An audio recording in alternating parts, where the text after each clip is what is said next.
The new era of NXT, highlighted by so many fresh faces, and many of those appeared on this week's episode. Nakaro about to make his in-ring debut as a message to NXT champ Tony D. Tatum Paxton and Lizzie Ryan teamed up against Nikita Lyons and Zarya. Kendall Gray hoped to find revenge against Clark Jordan. So a lot happening, but we'll start off with that Paxley Ryan versus Zarya and Lyons match. And while Zarya continued to assert her dominance early, it was Paxley and Ryan who clicked as a team and took over, clearing the ring into the first picture-in-picture break. The heels slowed the pace down for a time by isolating Paxley. When Rain got the hot tag, she lit Lyons up and nearly picked up the win. After Lyons ducked a 450 splash from Paxley, Zarya walked out on her team and left her to make a tag to Thunderstruck for a Rain victory. While Rain just arrived in NXT, she's clearly already a big priority, and the fans love her. Infectious energy really carried it through. Good action, particularly when Zarya was in control, but it did fall into the formulaic pattern when the match relied upon hot tags to Rain and Paxley tried to light up the crowd. It would have been nice to see Paxley and Rain try more cohesive double team offense, especially seems like it could be a partnership that lasts. Zarya was protecting the finish, but she did invalidate the point of her competing in the match in the first place, so she had the chance to win a title opportunity and instead chose to walk away from it. Booking like this can quickly devolve into making the heel look down, which would be a shame as Zarya has played a part as smart manipulator since she fully turned heel. A victory for Rain should get her a one-on-one title victory against Paxley, which will be a fun challenge for a new arrival, and it would not be shocking to see Rain capture the gold. So I'm going to give it 7 out of 10. We then got Nakaro taking on Lince Dorado. Dorado showed off his veteran experience with a fast-moving Lucha Libre, keeping Nakaro on his toes, but the former Evil sealed his first NXT win with the End to the Abyss. Nakaro made it clear afterwards to the camera that he's pure evil, a fairly basic showcase for him, giving Dorado more offense than he probably should have, but he in the end got the win. His entrance presentation was more important than his in-ring work. He came out as a serious threat immediately, bathed in purple smoke. Hopefully he can show off more against high-level competition in the near future, because this match didn't make him come off as a serious threat or anything in the ring just yet. So I'm going to give it a 5 out of 10. As we then moved on to Birthright versus EK Proska, Sean Legacy and Tate Wilder. Birthright controlled the action early in this contest until Wilder got the hot tag and started running over the group and starting to get too ambitious with his offense. So Dempsey nearly took the win with a Super Bowl fly suplex on Wilder. Wilder fight back and nearly picked up the win off of Frog Splash on Dempsey.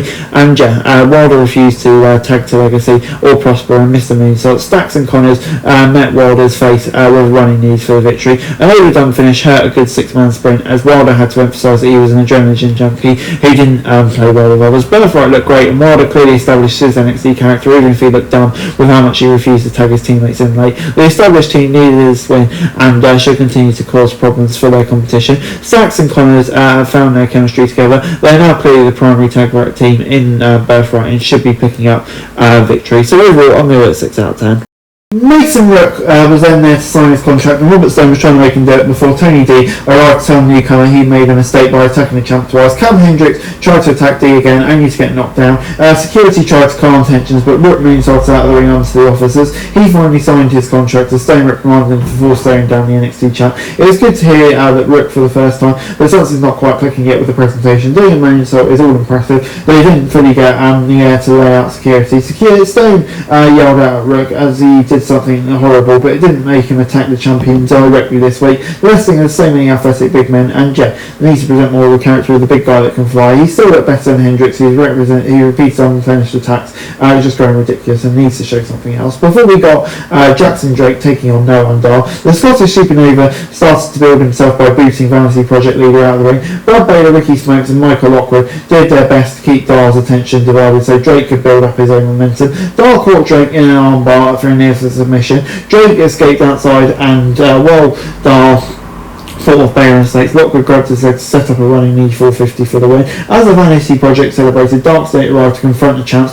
Cutler James and Orsis Griffin announced Dion Letts and Sugar and Sugars would challenge Vanity Project for the titles next week, hoping this would get Dark State working together. Dahl and Drake delivered a fun but forgettable match as it continued to sell that Drake is one of NXT's highest priority stars. It's good to see Noah back as well after a long injury hiatus. He's not the same man as he was though, especially lacking metaphor behind him. The first match clearly showed why Dahl needs allies, and Romeo Mateno has the clearest pass to back him up early on. Metaphor was a fun stable, and Dahl's best run in NXT is a facilitator to future stars. NXT should surround him with multiple stars in the near future.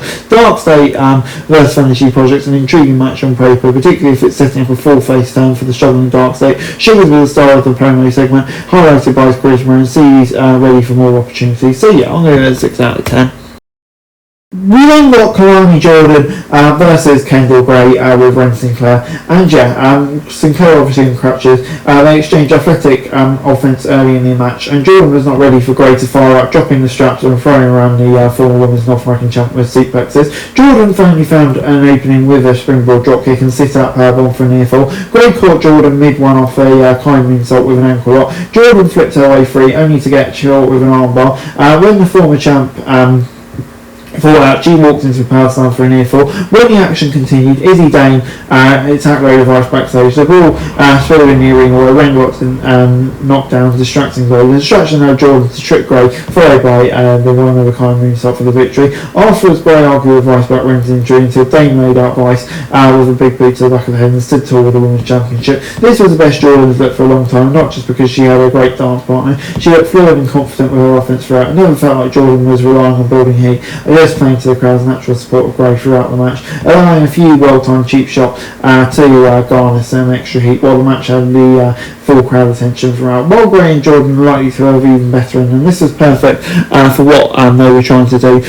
Dane laid out Vice once again to stand till the top. Women's champ scene was too limited in recent weeks. Now Vice has a plethora of challenges. She can defeat Jordan, avenge her loss against Dane, while Gray needs to find her killer instinct for an eventual rematch. It's a strong path forward, and yet there's now multiple different options, which is exciting. I'm going to 8 out of 10.